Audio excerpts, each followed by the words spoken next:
Hey, it's Owen Korzek. I wanted to show you the process of how I wrote my song Uncomfortable. It's been one of my songs that's received the most attention and praise, and I just wanted to share how I wrote it in case that helps any songwriters out there.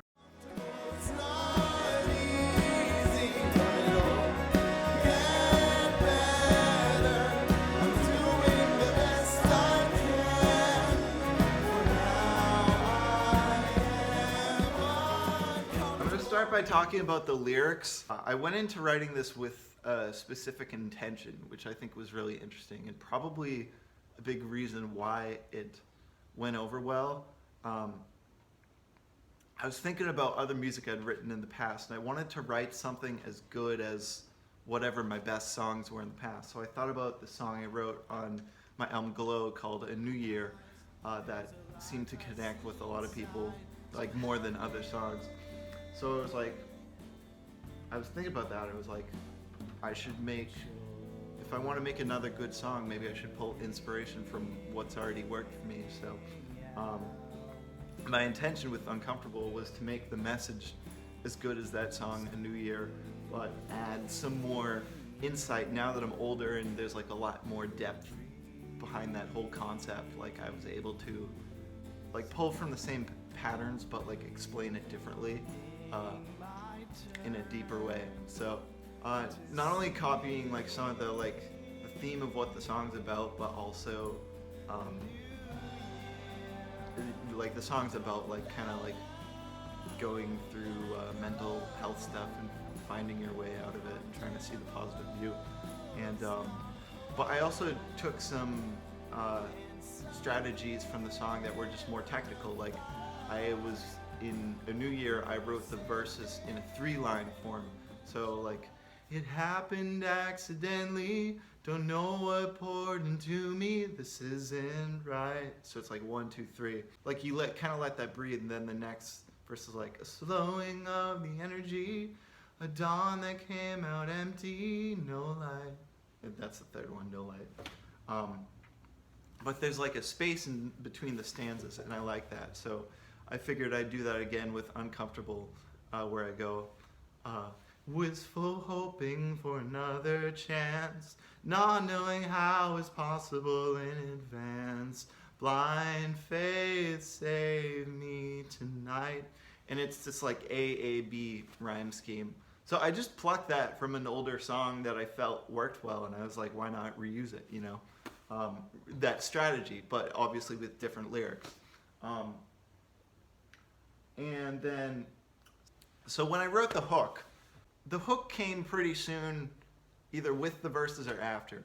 But the way I write hooks a lot, and the way it happened with this song, is I kind of think of a melody and lyrics at the same time. Like, I kind of think of it all together. So, yeah, like I don't remember really which came first, and I think this is how you should write hooks. Is it's almost like you're singing a thought and you're letting the melody be whatever comes naturally to you.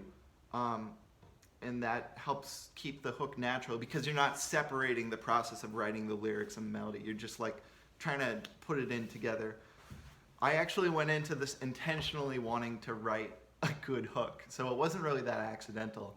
It was, I was trying to make it catchy, which is kind of interesting to hear from a songwriter, because I feel like a lot of songwriters are like, oh, I had no idea this song would like be popular or whatever, but I kind of, and I didn't know Uncomfortable would be as popular as it would be, but like in particular the hook was something I was really trying to make sure it would be catchy.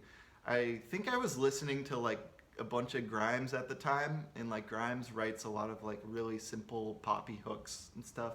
So I was into that. And I ended up like, I feel like what I ended up with the hook was like this feeling like it's sort of like a motto. Like, it's not easy, but it'll get better. I'm doing the best I can. For now I am uncomfortable. I ended up actually using this kind of thing later on other songs I wrote. I realized that it's kind of good to have a hook that feels like a motto. Like it's kind of like summing up the message of the song and leaving the listener with like not to be corny, but like a moral of the story, a very simple nugget that like sums up like a lot of meaning or something. And this is one of the first songs where I played it and like the audience would start to sing along, and I think that's a good test for if you have a good hook. Because I think what makes a hook really good is that people can sing along, pick it up and like sing along quickly. Like if it takes them like hearing your song like 5 or 6 times to like know how to sing the hook, then I don't think it's as strong. And I don't think it's like a hook is supposed to hook them right away. It's supposed to like get into their head really quickly. So I think that's a good way. It's good to play your songs live before you record them, so you can test those hooks and see if like if you're like, oh, I play this song like 1 or 2 times and people are singing along pretty quickly, and like a lot of people. So it tests both the how accessible the hook is, how easy it is to sing along, and like, but also how much people connect with it. Like if people don't connect with the message, they won't sing along either. So if they both connect with the message and the hook is kind of easy to sing and easy to like learn, that like makes it really poppy, and that's how you make a catchy chorus. So yeah, it's like trial and error and like trying to figure out how to write it in a way that's like simple enough to be able to do that. Repetition helps. Not being too wordy helps. Having the melody hang around a few notes helps as well. So stuff like that. And then for the bridge of Uncomfortable is this whole kind of like monologue thing. And I got the inspiration from that actually from when I was figuring out a bunch of mental health stuff. I actually bought this like self-help course, like an online course thing called Transformation Mastery. And it was like, it's interesting how much it actually inspired my songwriting in the end, because it just made me really, I was working through all this stuff with my own emotions and stuff, but in the end I took away a lot of perspectives on how to look at things, and that just helped things, like that helped give me extra fuel for my song. So in that bridge was like going through a lot of that journey of like just like how it felt to learn how to validate my emotions, good or bad, and just like that's like really the meaning of the song is like for instance, like when I say like for now I am uncomfortable, it's like, yeah, it's like you're using like a word with a negative connotation, but like the way it's said is like, that's just how I am for now, it's not like defining me. And then I also use a technique I learned from Berkeley for lyrics, which is called recoloring, where like as you go from, like the chorus is the same at each time it repeats, right? But on each verse, you add a bit more meaning. So for the way I recolored this song, they call it recoloring the hook, because it's like you sing a verse and the first hook is interpreted a certain way, and then you add new information on the second verse, and then when the chorus hook comes around again, you're like, oh, I get it more now, and then you tell them the bridge for even more context. Then that chorus comes around the third time, and they're like, oh wow, I get this song even more, like I get what it means more. So the way I kind of like built upon that meaning is through adding more of an optimistic, like a gradually more optimistic perspective as the song goes on. So like the first verse is very like very down in the dumps, but the second verse is kind of like things getting a little better, but I'm still like kind of like struggling a lot. And then the bridge takes the listener through the whole journey of like, this is like what I kind of went through to discover how I really wanted to process my feelings and come out of it with a positive outlook. So yeah, that's a little trick called recoloring, if you want to steal that for your songwriting. Also, a couple interesting things here. I gave myself a little like fun deadline while I was writing this.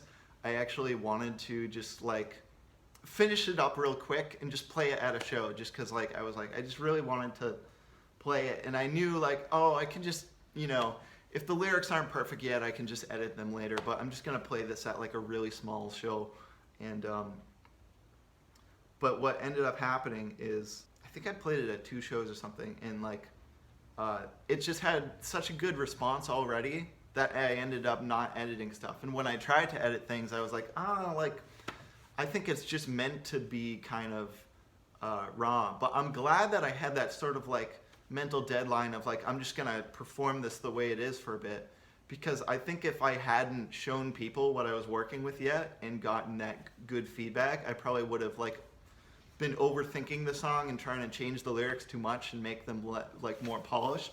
But what people were responding better to is when they're in that kind of original form where I wasn't editing them too much. Like there are lines in there in the verse like I'm a little better but my resume can't see. It's like not the kind of thing I'd normally keep in a song. Like it seems like too on the nose, but people like that. That's also just kind of like I feel like I took that like sort of on the nose writing style, like in like being very specific with like the external life things going on, I guess. I took that inspiration from Julian Baker as well. There's a lot of inspiration from her that went into this. I'm going to start to shift to talking about the musical side for a second, because I need to start bridging these two things together and showing you how it kind of all started. So I actually,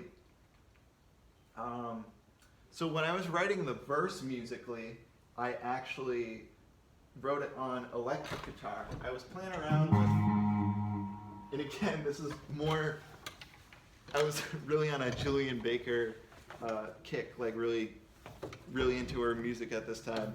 So I was into that like sort of like, I guess emo guitar feel, where it's like kind of like a little bit ambient and like simple. So when I first wrote it, I actually wrote it in a different key than it originally ended up. It was more like, it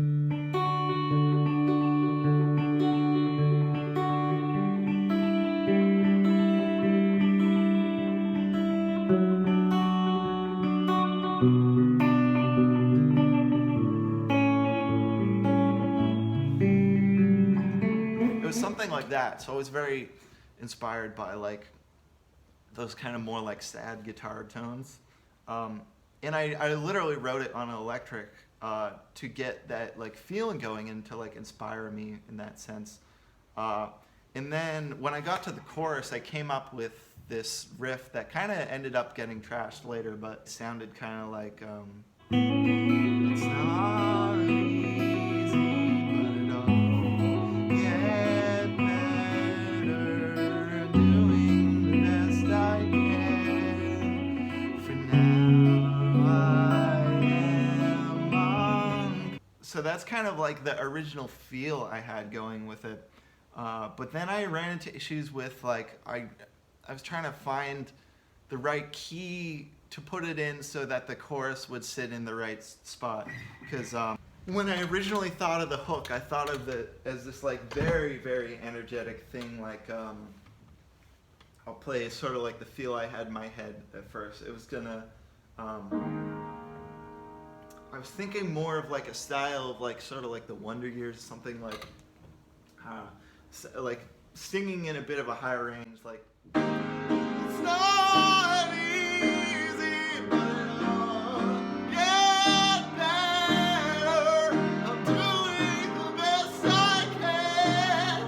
For now I am uncomfortable. It's not easy. So as you can hear, that's way near the top of my range. So I knew that if I tried to do that for 3 choruses in a song, it wouldn't be realistic to sing that high live over and over. So I was like, okay, I have to lower the key, at least for now, as I'm learning the song. So I ended up transferring things onto the piano to flesh out the song more, just because I had a bit more control. By shifting things all onto the piano, I just had more freedom to like really outline like, okay, what's the best key? Where's the best places to arrange different parts in the song? Not be limited by like the strings on a guitar and like how I'd have to like, you know, work with them. I just figured I'd kind of like figure that out later. so I started coming up with a piano version to start playing this live. And so I ended up with, I realized that I had to shift the verse part up high so it sounded better on a piano. So like up here.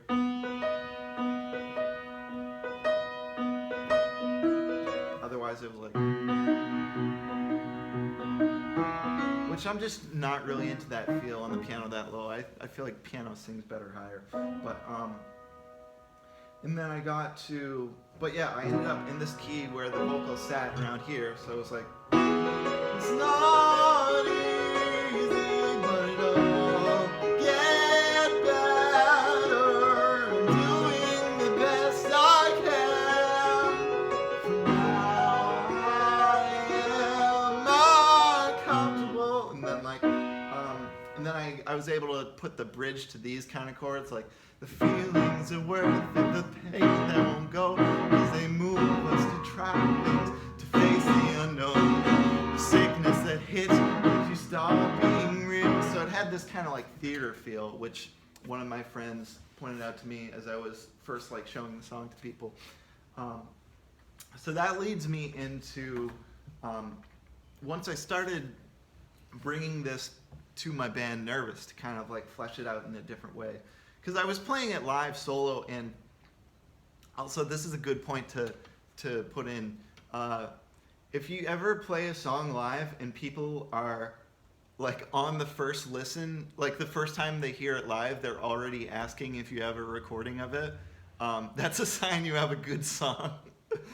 So that's what was happening with me with Uncomfortable, and I was like, huh, I've never had people react like this before. This must be a song that's gonna like actually like people are gonna care about a lot more, you know. It really hooked people. So that's something to pay attention to. Keep trying to improve your songs, and if that ever happens, if you have a few members from the audience that are like, yo, can you send me a recording of that? Just like a voice memo right now. Like when you get that kind of reaction, like that's a really good sign that the songwriting is it's happening, especially if people are caught on like right on the first listen. But anyways, I ended up bringing the song to my band Nervous, and just trying to see how it would fit in that setting. And I wasn't even sure if it would work as first, but so when I brought it to the band, I ended up playing it on acoustic guitar, and so it's in the same key as the piano, but I was able to shift the octave back down. So and then I used a capo here just for like, I had to figure out which way to like play it so it would kind of like, you know, work. One thing I do a lot is I flesh out my chords on the piano and I bring them back to a guitar. And it's a little bit challenging to figure out, but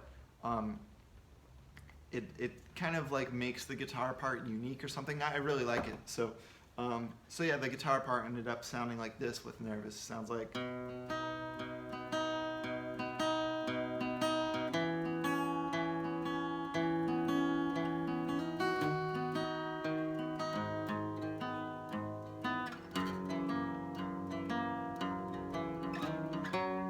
And then the rest of the song is kind of just like chords and stuff.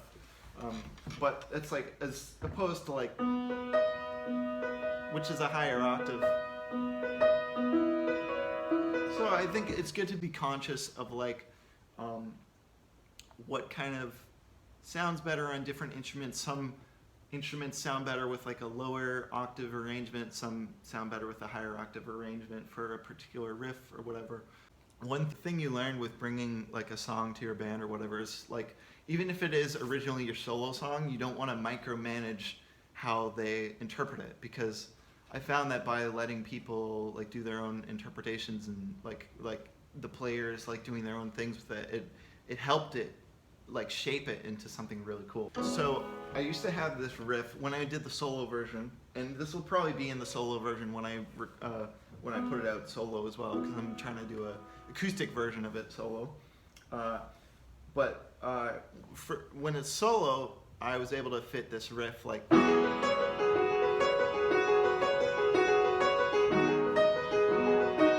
kind of like underlying, overlying riff.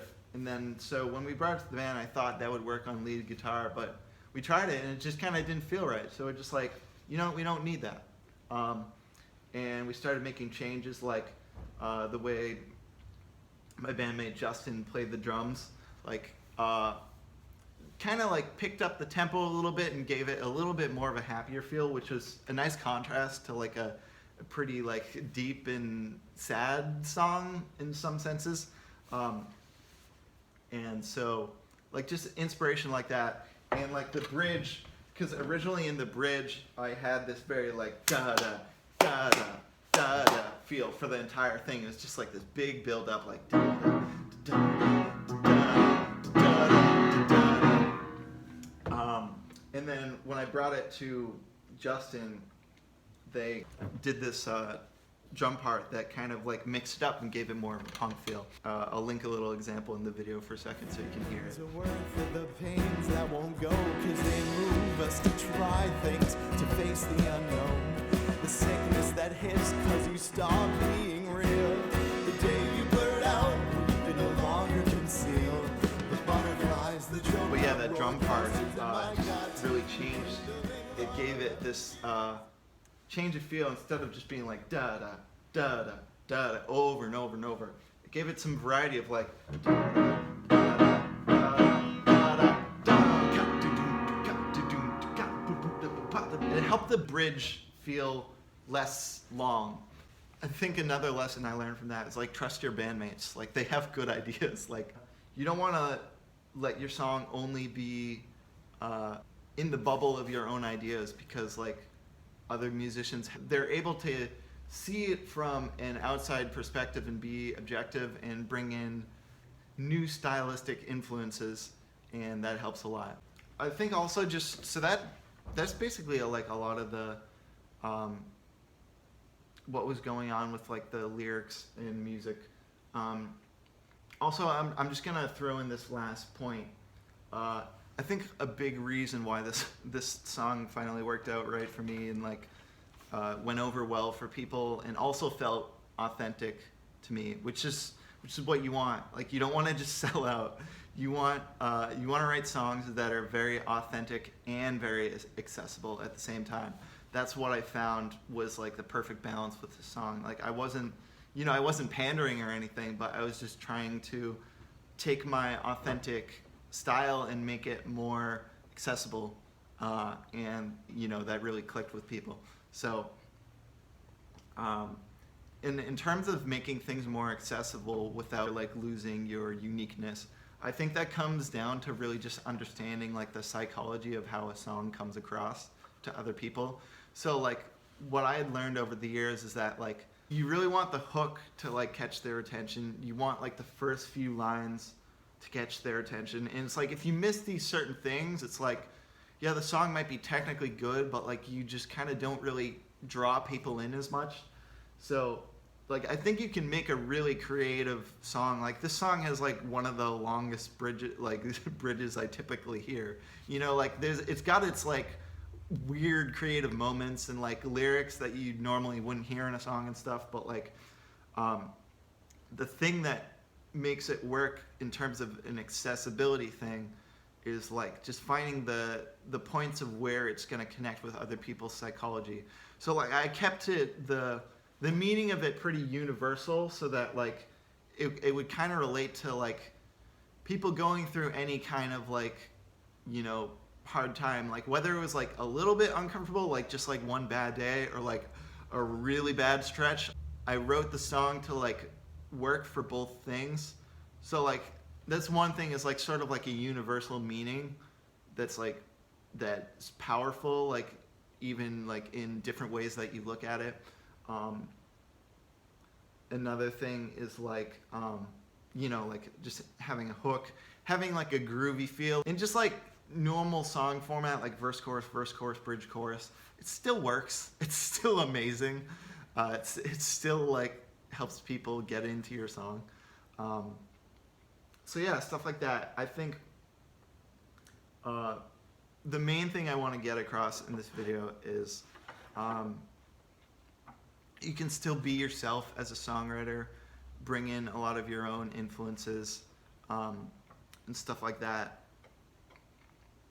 and make the song about something really personal to you, but still kind of be intentional about how you write the song and do things to make it accessible, and also just go into it with the intention of making it like a really good song. And I think there's this myth out there that your more popular songs are like always mistakes, and like it just happened. But like there's kind of like a formula behind like writing a song that's gonna catch on more. And I think being willing to make use of that and not let it like spoil your creativity or like suppress it, but actually make more use of it, because you're taking your innovative qualities as an artist and unique qualities and pairing them up with sort of like an accessible presentation. And I think that's like the trick to getting great music heard and paid attention to in the world, is by like being unapologetically yourself, but packaging it in an accessible sort of format, and just using good songwriting technique, not like being so experimental that you're abandoning things that have worked for like many decades of music writing. It's like you can use some like popular techniques to make something catchy and accessible without making it like not indie or like selling out or something like that. So you can get a nice balance of accessibility and authenticity. So yeah, let me know what you thought of this video. Leave me a comment and let me know what was your biggest takeaway from this video, what you came away learning the most from it. And yeah, let me know, and thank you for watching. Peace.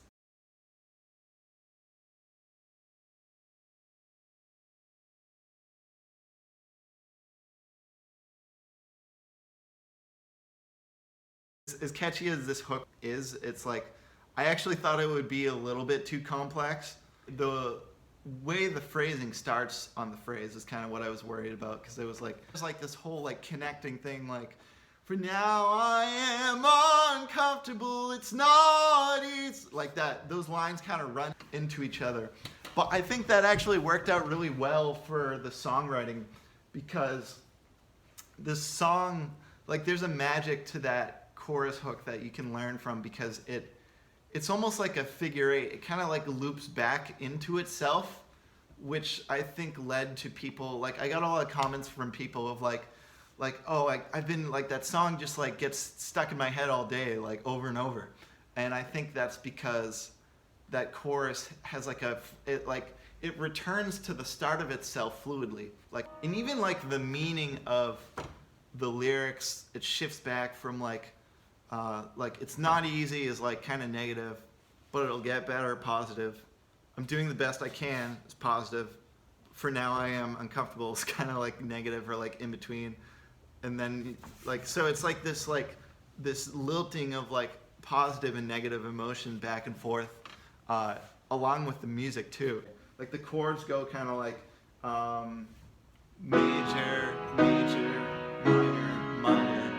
And like, so everything just ended up kind of like interconnecting in this fluid way. And I think that's a cool, like, just kind of tactic to take away, is like, if you have a chorus that repeats, like, try to make it kind of like repeat in a fluid way and kind of like connect back into itself, like a cycle, I think it makes an impact, like the fluidity of how you're writing and stuff like that.